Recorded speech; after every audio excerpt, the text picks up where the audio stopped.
And once again, we witness history unfold. The Emmy goes to Billy Porter.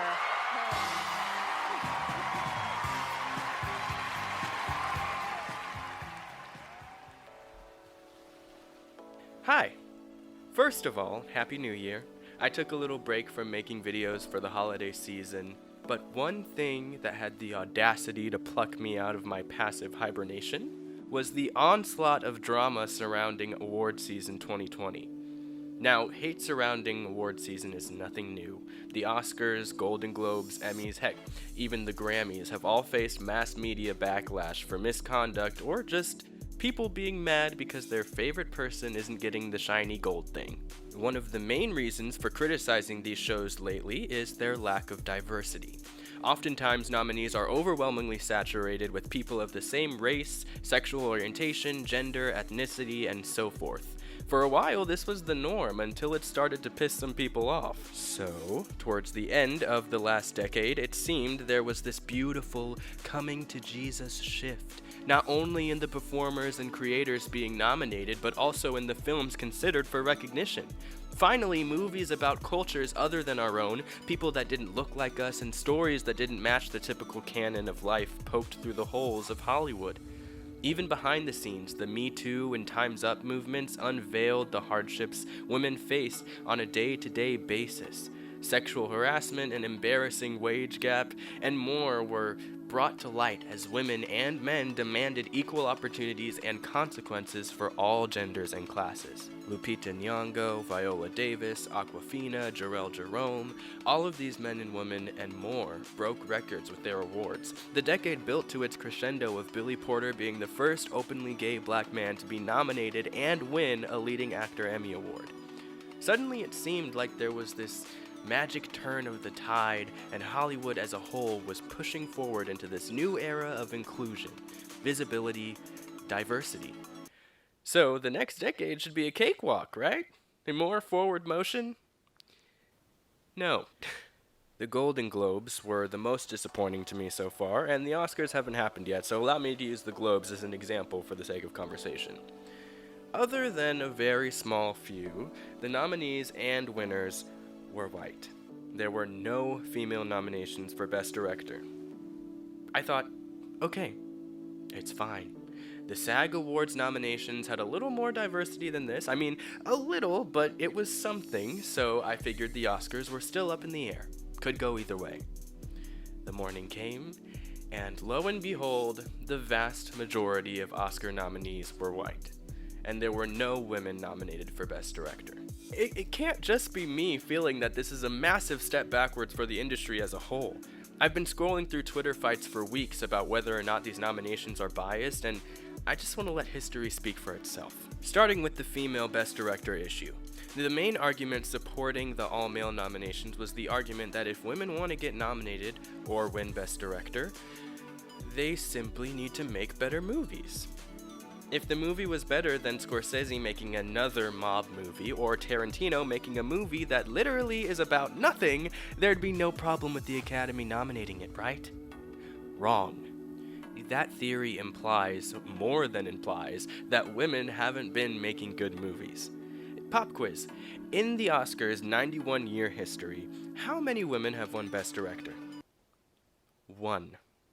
Using that logic, out of 91 men, only 1 woman made a movie worthy of being crowned Best Director.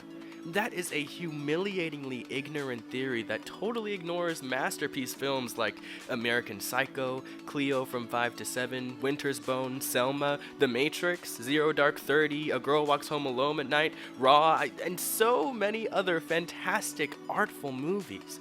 And in this year alone, we had Hustlers, The Souvenir, Little Women, which got a Best Picture nomination, The Farewell, Booksmart, Portrait of a Lady on Fire. I can go on and on. But I won't.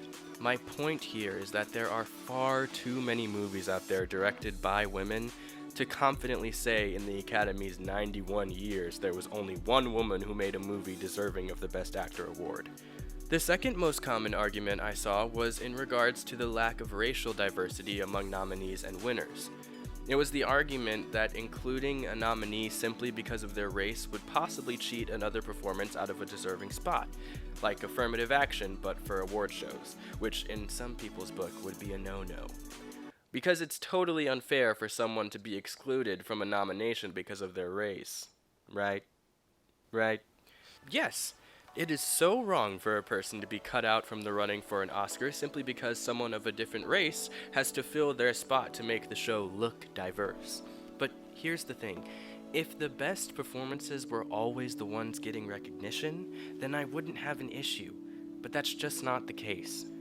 The Washington Post published an article in 2016 with a few charts. One showed the percentage of blacks in the US population versus the percentage of black nominees at the Oscars. Another showed the same thing, but for those of Hispanic descent. Both charts prove the same saddening truth, that minority actors have been drastically underrepresented at the Oscars for ages. The Washington Post extrapolated their data to assume that to proportionally represent the black population at the 2020 Oscars, the Academy would have to nominate 15 actors. I don't know about you, but to me, that sounds impossible. Especially when the only black actor to get a nomination this year was Cynthia Erivo for playing, you guessed it, a slave. Even though minority actors and actresses have been recognized by the Academy on multiple occasions, they haven't gone far enough just yet.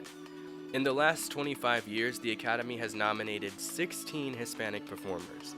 Half of those nominations belong to 3 people: Penelope Cruz, Benicio del Toro, and Javier Bardem. Now, these are seasoned and talented actors, but what about the other half of those nominations? And what about the hundreds of other Hispanic performers that never got a single nomination?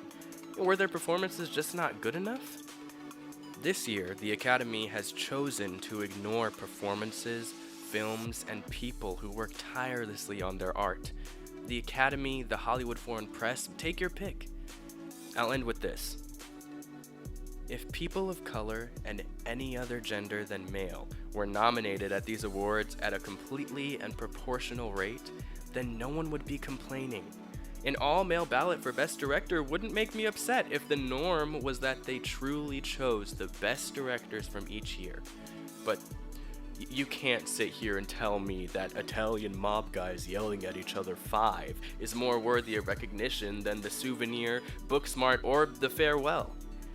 The thing is, that perfect world of everyone getting a fair shot is not our reality, even outside of the film industry. So people like me will keep talking and keep getting upset until it is, because we all deserve it. I mean, what do you think? Should the Academy make an effort to include new voices, or are they totally justified in nominating whoever they want?